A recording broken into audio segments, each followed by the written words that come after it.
Now, the case of 13-year-old dad Alfie Patton has raised serious questions about what young people are taught about family values. His local MP says he's worried about the very public nature of the whole predicament. Well, let's talk to Graham Stanier. He's the director of aftercare for the Jeremy Kyle Show and deals with people airing their family difficulties in public. Good to see you. And that's going to be my first point to you, really. You are very used to people wanting to air their dirty laundry to everyone watching TV.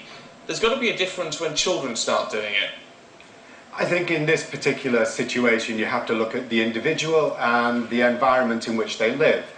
And these individuals are sometimes categorised as being socially deprived, educationally deprived, and living in financial poverty. You also have to consider that in addition to that they have little or no prospects of getting out of that poverty trap. And so they sit at home, little or no prospects, they live in a community whereby employment is not likely, and so what do they do with their lives?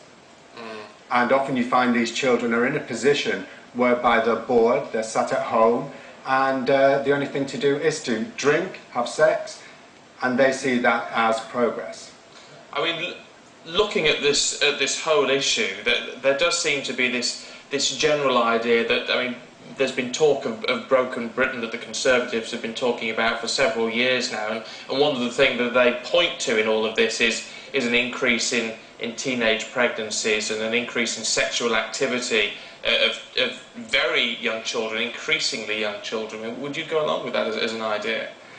There is a reality here, and family units are made up of family units. You know, it could be headed by a single parent, two parents. It's not just about the family unit, it's about how you communicate within that family unit. Isn't there a sense that broken families are families where you don't have a mother and a father heading those families, are more likely to see some sort of problem? I mean, from what you see on the Jeremy Kyle Show, isn't there a lot of single-parent families involved in those sort of issues? I'm not prepared to continue this discussion. I'm not going to talk about the Jeremy Kyle Show. That's not why I'm here. Well, no, I'm talking just about... We'll just end it there. OK. Graham Stanier, thanks for your time anyway. Well, in the run-up to the hotly contested Oscars, huge amounts of money are being